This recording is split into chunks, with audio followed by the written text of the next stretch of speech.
buenas tardes. Gracias por estar con nosotros una vez más en esta programación en español de su canal 17. Les saluda Pedro Corso, periodista de Radio Martí. Antes de entrar en materia, antes de presentarle a mi invitado, que es un invitado regular a este programa, pero como reside fuera del país, no está con nosotros la frecuencia que quisiéramos.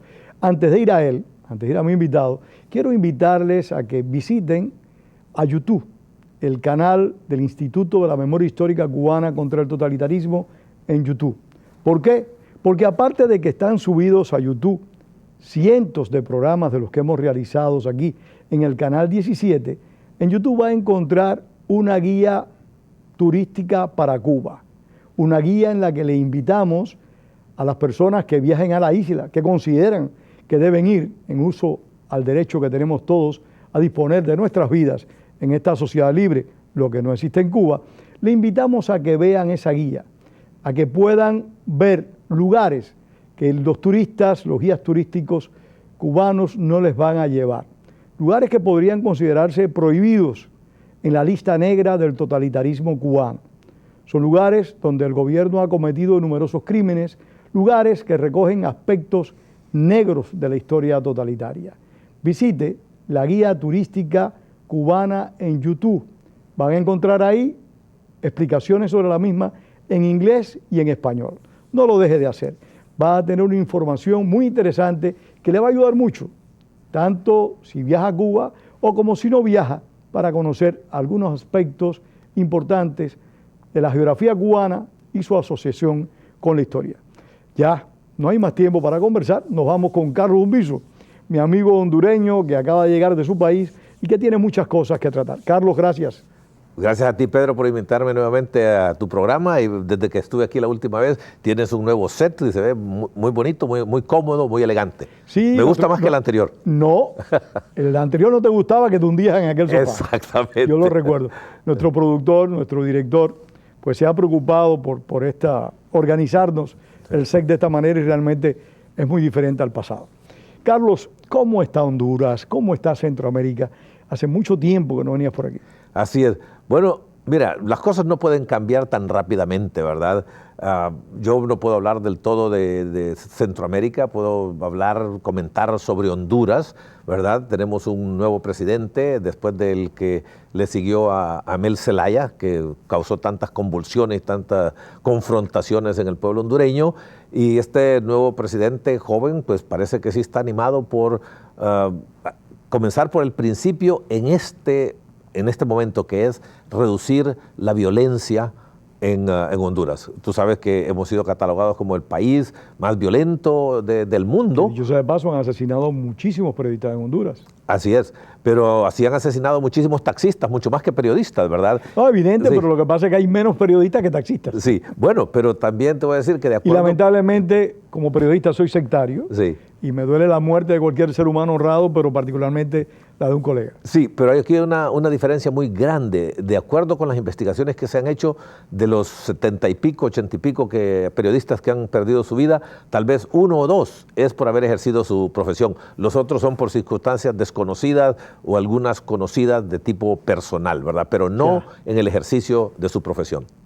No, y esa aclaración es muy importante. No deja de ser una baja, pero la aclaración que has hecho es muy importante. Claro, y la puede comprobar cualquiera, ¿verdad? ¿Y no ha disminuido la violencia en los últimos meses, Carlos? Ha disminuido levemente, ¿verdad? La tarea es muy grande, las autoridades lo reconocen, y a veces, como yo lo pongo, es como una persona que pesa 537 libras y perdió 18 y ande haciendo mucho ruido sobre eso. Todavía queda un campo muy, muy grande que recorrer. ¿Quiénes son los principales factores de la violencia? ¿Las bandas juveniles organizadas o una delincuencia asociada a la mafia y el narcotráfico a nivel internacional? Bueno, primero que nada es importantísimo aclarar de que no ha habido ninguna investigación o estudio que pueda catalogar todos estos tipos de crímenes y decir X porcentaje sucedieron por relaciones con el narcotráfico, crimen organizado, maras, extorsiones, crímenes comunes, ¿verdad? Y yo creo que es muy peligroso estar atribuyéndole la causa de algo que puede ser equivocado, porque entonces no se va a encontrar la solución. Por supuesto. Si nosotros pasamos diciendo que es el narcotráfico y no fuera el narcotráfico, entonces no se está resolviendo el problema, ¿verdad? Y yo creo que esa es una tarea que está pendiente de poder conocer que de estos miles de personas que mueren todos los años, ¿en qué condiciones fue que murieron? Y en tu opinión, ¿cuál es la causa? ¿Cuál es el motivo de que Honduras esté tan vinculada a la violencia? O sea, haya tantos actos violentos en Honduras. Bueno, mira, comienza de alguna forma y después uno no sabe dónde termina. La violencia en Honduras tiene más de 20 años, más de 25 años de existir. Porque perdóname, Honduras no tuvo directamente la experiencia trágica de El Salvador y de Guatemala, donde se produjeron conflictos armados muy violentos y donde los desmovilizados de una parte y de la otra, pues, consideran la violencia como la mejor opción para vivir. Sí, pero lo que sucede también es que en esos países, bueno, si era un asunto de confrontación de estos dos grupos en una guerra civil, una vez que se resuelve y se pacifica el país, deja de existir entonces la violencia, ¿verdad? Ahora, cuando hay otras causas, entonces eso va a continuar independientemente de alguna guerra civil por cuestiones o razones ideológicas.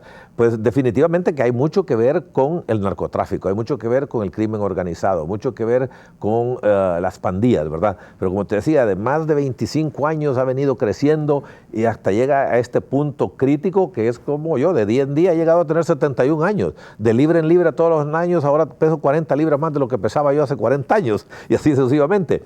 Entonces yo creo que hay un componente altísimo que tiene que ver con la pobreza, la falta de empleo y también ingresos muy bajos que conduce a las personas a cometer un crimen inicialmente porque quieren resolver un problema inmediato económico y con el tiempo se dan cuenta que puede ser una forma de vida y como no hay dónde trabajar, pues entonces continúan con eso. Porque es muy interesante que cuando se refieren a fulano de tal, nunca dicen empleado de esta empresa o empleado del gobierno que cometió un crimen. Todos son desempleados los que están cometiendo estos altos crímenes. También no serán desempleados porque son antisociales, o sea, son personas que no quieren trabajar.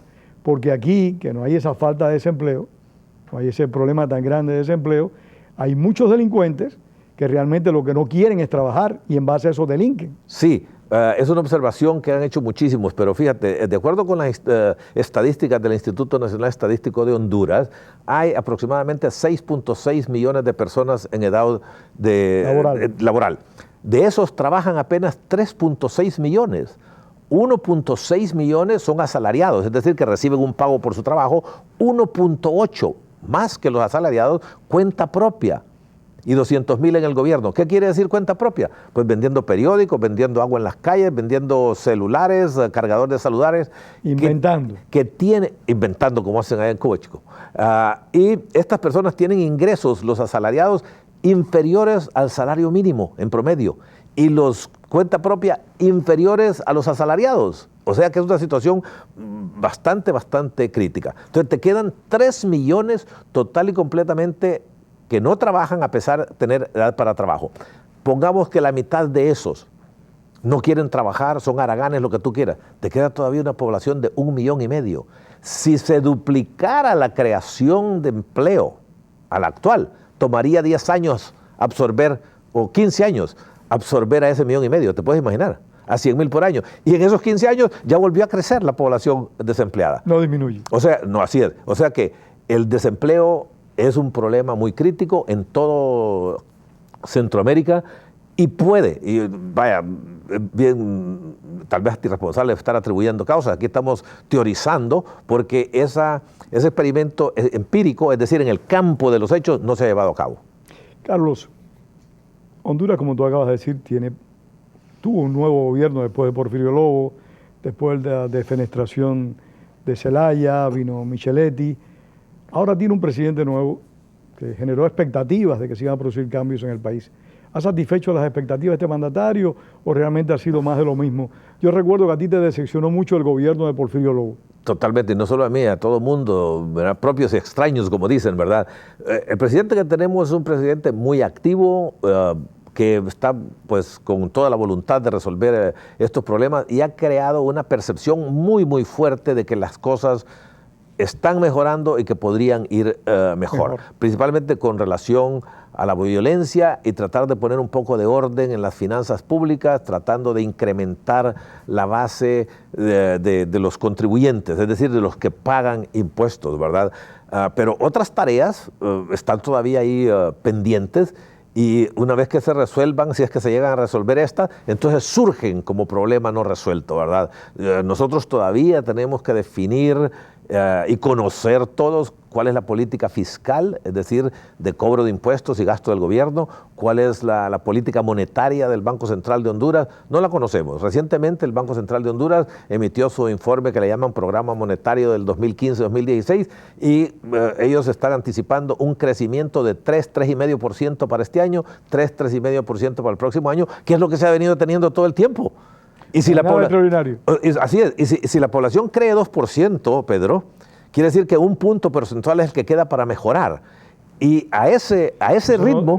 ¿Qué población tiene Honduras en este momento? 8.325.429 y medio. Y a ese ritmo de un punto se requieren 70 años, 70 años duplicar el ingreso por habitante. ¿Te puedes imaginar? O sea que hay una tarea muy grande para hacer atractiva la inversión, no solo extranjera, en que todo el mundo habla de la extranjera, la nacional. Según los cálculos de Hernando de Soto, que ha escrito mucho sobre nuestros países, la inversión nacional en todos nuestros países puede ser 200 a 250 veces mayor que la extranjera. ¿Te puedes imaginar? ¿Y qué pasa? La producción no se invierte en el país, los hondureños no invierten en su propio país. Pues no es suficiente. Extranjera. Hay alguna inversión, pero no es suficiente, ¿verdad?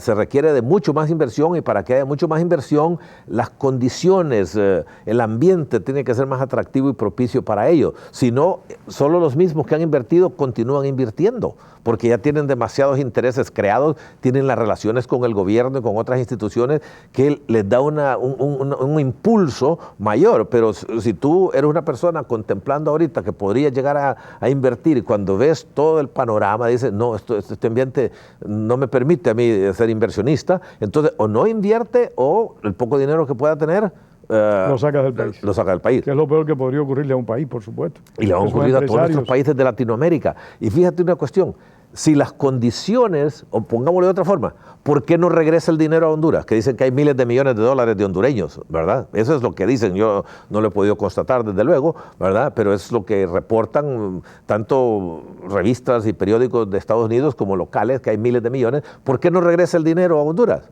¿Por qué no regresa a Guatemala? Jurídica. No, porque no se siente seguro, y el dinero es bien miedoso. Va a estar bien cubierto donde se sienta muy bien protegido. Y uno de esos lugares es Estados Unidos. Estados Unidos, sin hacer ningún tipo de publicidad y propaganda, atrae dinero de todo el mundo. Y si llegan a venir los marcianos a este mundo, se va a venir directamente a Estados Unidos, Norteamérica, con todas las críticas que le hacen. Carlos, hay un punto que para mí es muy importante, y es que Honduras tiene una constitución que expresa claramente que no hay posibilidades de reelección.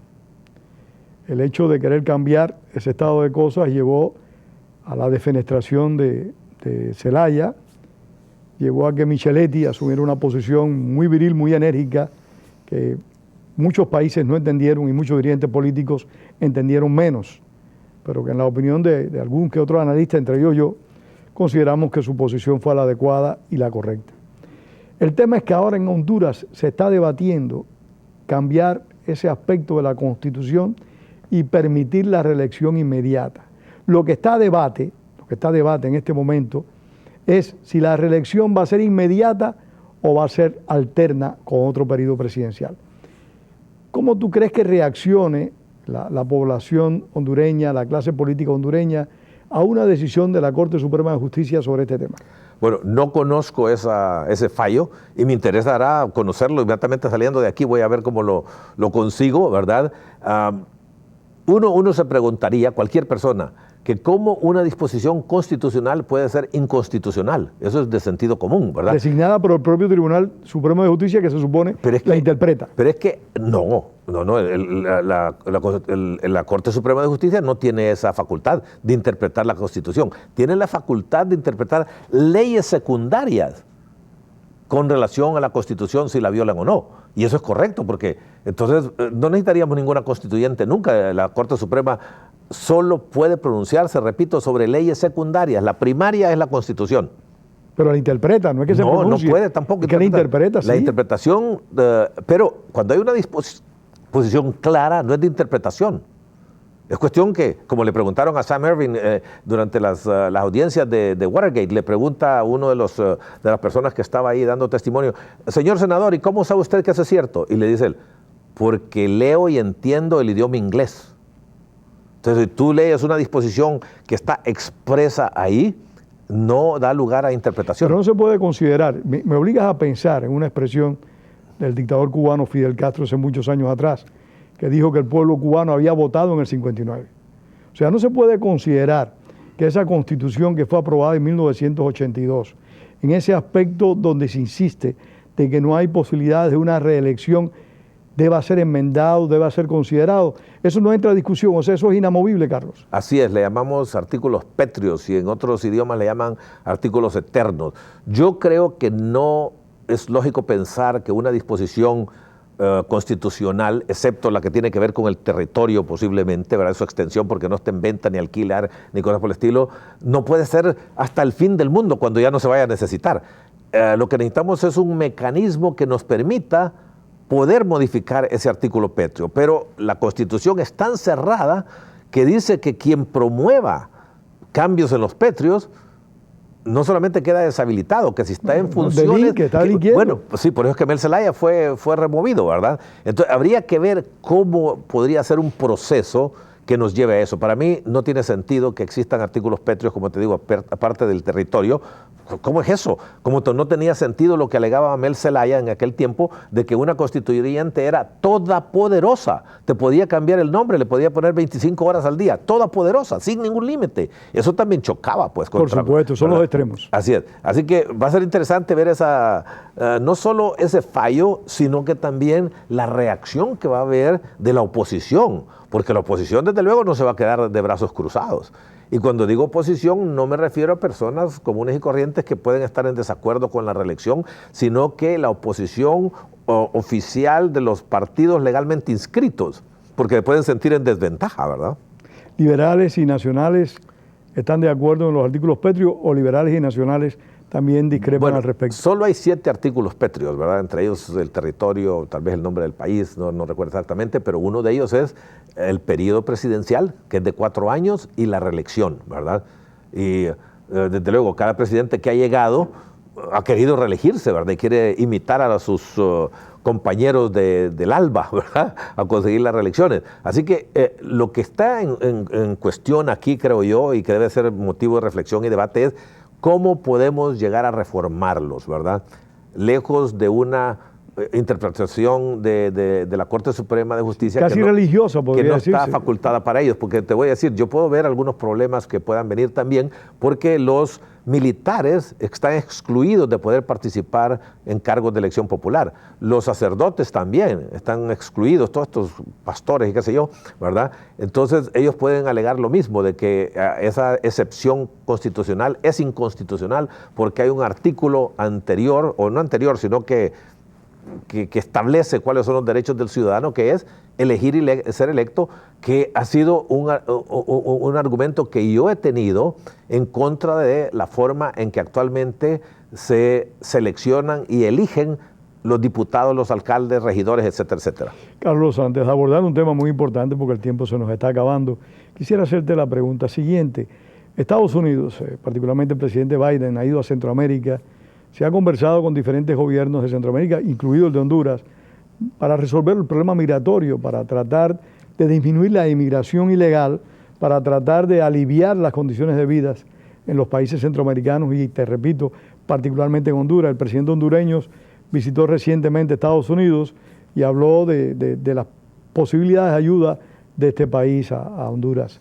¿Cómo tú ves el tema de la inmigración, el tema de la pobreza influenciando y determinando no solo que las personas se metan a delincuentes o delincan, para ser más correctos, sí, sino de que decidan irse de su país, que también es otra forma de dañar sustancialmente a la nación. Sí, pero es que eso va a continuar y un gobierno, a menos que sea represivo como el de Cuba, ¿verdad? Que es una isla y que le permite más libertad en reprimir, a la gente no se puede detener. Si alguna persona considera que no tiene suficientes oportunidades o no las que quiere en Honduras, se va a ir para Nicaragua, El Salvador, Guatemala, México, Estados Unidos, España, quién sabe dónde, ¿verdad? Y la situación de empleo, ya te expliqué cómo era, hay 3 millones de muy personas. Precaria, muy precaria y no solo hace falta empleo, sino que cuando se encuentra es a ingresos muy bajos. Entonces, aunque aquella persona tenga un empleo, dice, no, pero en Estados Unidos, la tierra prometida, ¿verdad? Es donde me va a ir mejor y aunque gane yo poco en Estados Unidos es mucho más de lo que gano en Honduras y viviendo en situaciones donde puedo compartir mis gastos con compañeros. Si Estados Unidos invierte en Honduras, en países centroamericanos,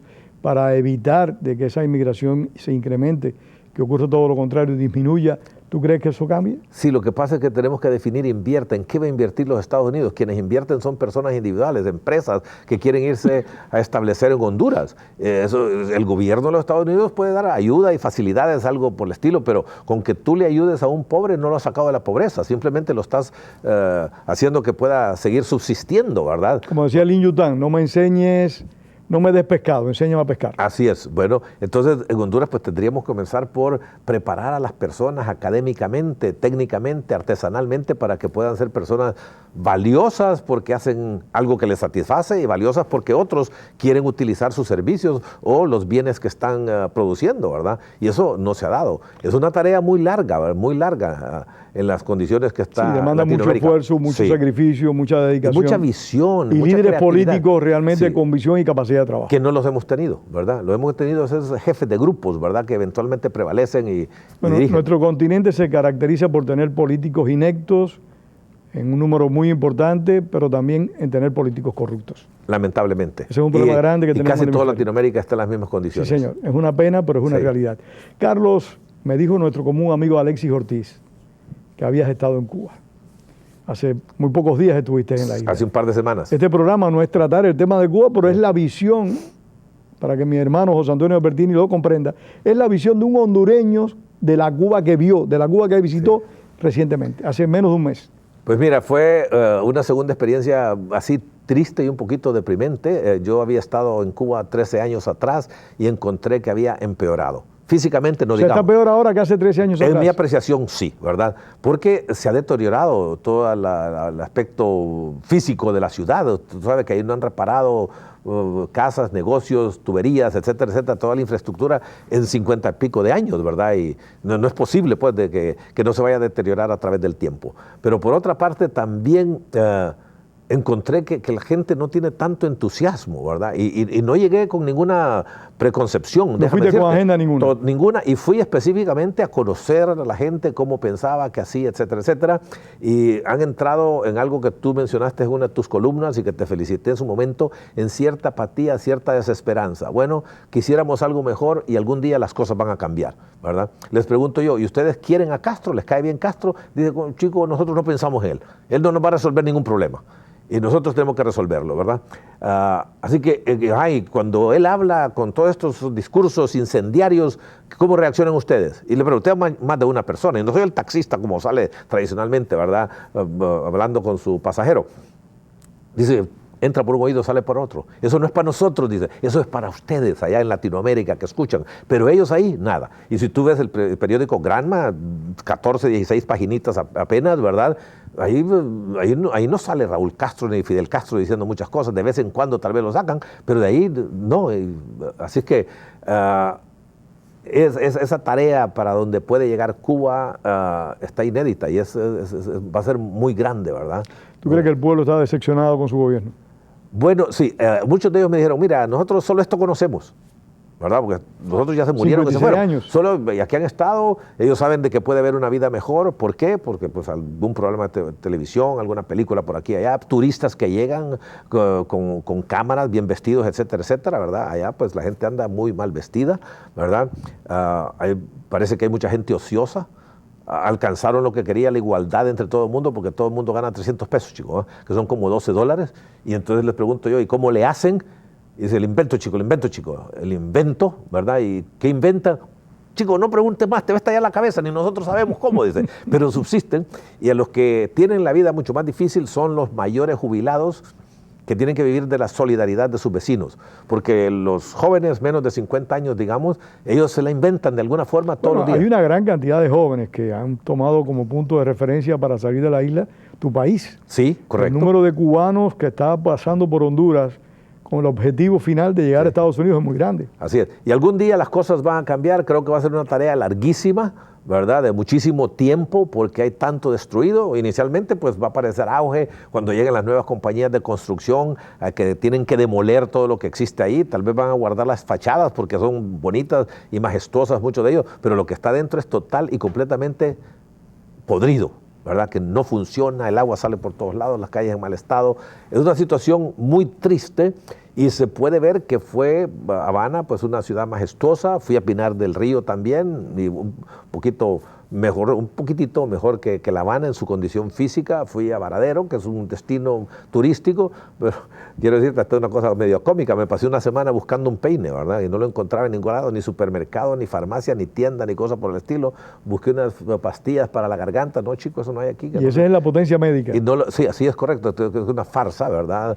Verdaderamente. Pero la gente, como te digo, está relativamente tranquila. Claro, hay unos muy inquietos y saldrán de Cuba como efectivamente salen, pero mira, la pobreza de Cuba es una pobreza distinta a la nuestra, porque la pobreza de Cuba yo la defino más como un bajísimo nivel de vida para todo el mundo, simplemente, ¿verdad?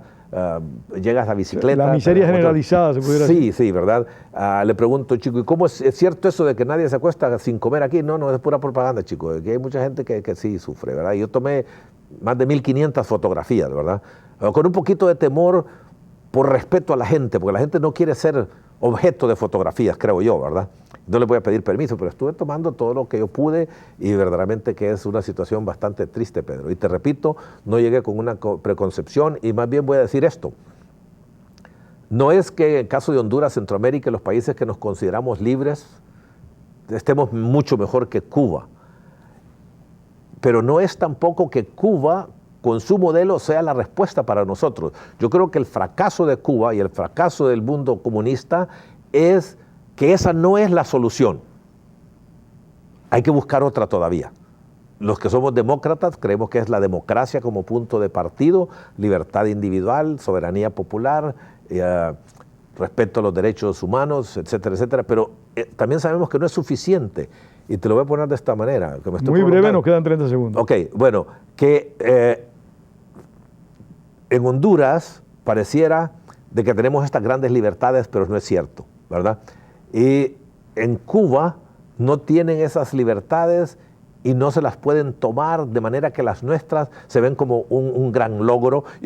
En comparación a las limitaciones que hay en Cuba. Pero el mensaje importante es que Cuba y el sistema comunista no es nuestra solución. Es un fracaso. Es un fracaso. Gracias, y en Carlos. nosotros por ahí anda también. Muchísimas gracias, Carlos Urbizo. A ti, Pedro. Gracias a ustedes por haber compartido con nosotros esta tarde. Recuerden, visiten YouTube la Guía Turística Cubana Alternativa.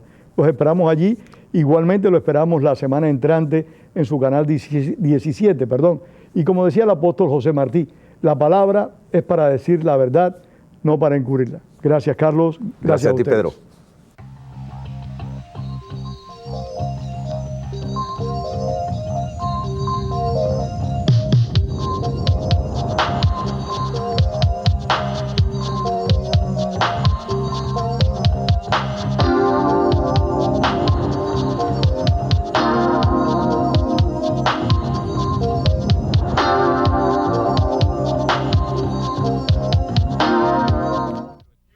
Hola, habla su amigo Pedro Corso. Cada semana usted disfruta de la programación en español en este su canal 17. Esto no sería posible si no es por la ayuda financiera que usted le da a este canal 17. Envíe a este canal hoy P.O. Box 12500 Miami, Florida 33101.